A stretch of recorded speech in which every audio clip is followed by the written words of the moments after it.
Rain, Rain by Anne Martin. Chapter 16. How to Get Ready for a Hurricane. It's Monday when my father says the people on the Weather Channel just like to make a fuss so that everyone will watch their show.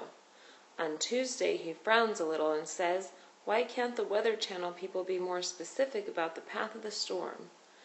On Wednesday he says, ugh, he doesn't ever remember losing power for more than 4 days. Today is Thursday, and my father is at home and out in our yard when Uncle Weldon drops me off after school. My father is checking to see if our gas cans are full. Rain is watching him from the couch on the porch.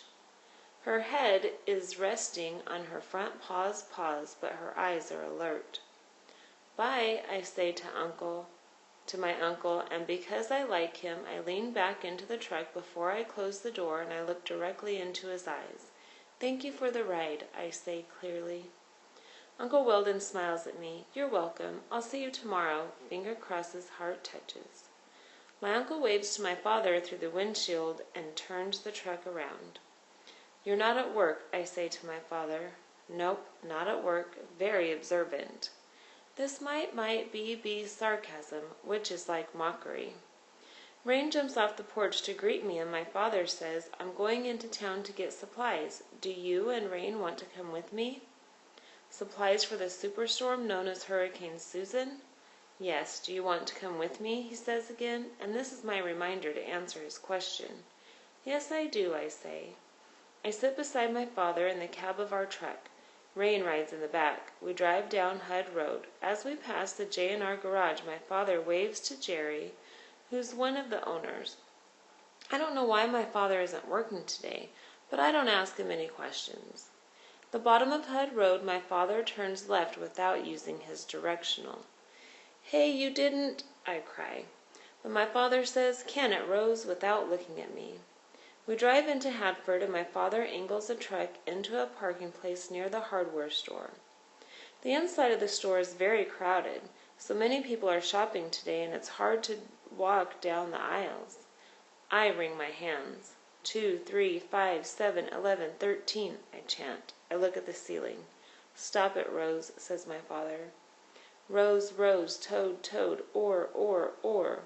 Rose, that's enough. What's the matter? Are there too many people in here? Yes. Do you need to go back to the truck? I don't know. Because I could use some help, my father drags me to a quiet corner of the store. Everyone is out getting supplies, and I'd like to get ours now before there's nothing left. So could you just settle down and help me?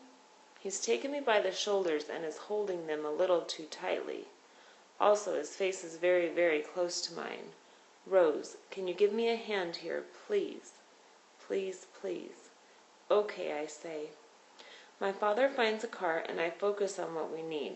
Paper plates and paper cups in case our dishwasher doesn't work.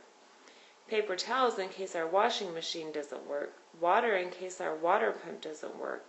AA batteries and C batteries and D batteries for our radio and flashlights and tools. I help my father carry our supplies to the truck.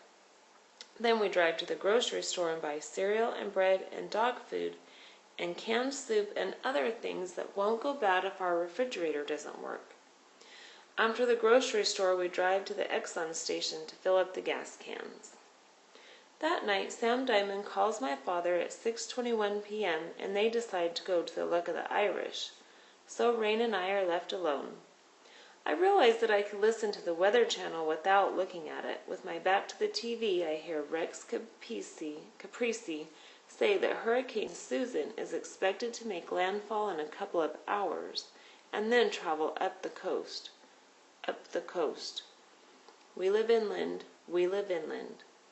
I think of all the space that was between my finger and the Atlantic Ocean on the improperly folded map of New England. Even so, I turn on WMHT.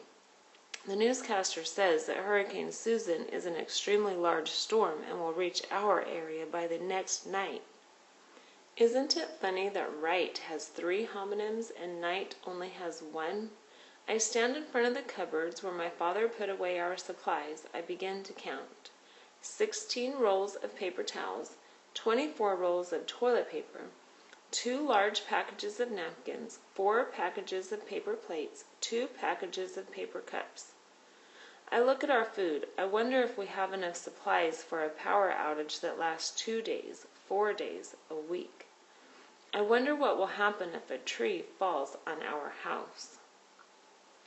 I sit on the couch with Rain until it's time to walk her, and then we go to bed and I put my arms around her and I feel her chest rise and fall as she breathes. I cross my fingers and touch them to Rain's heart.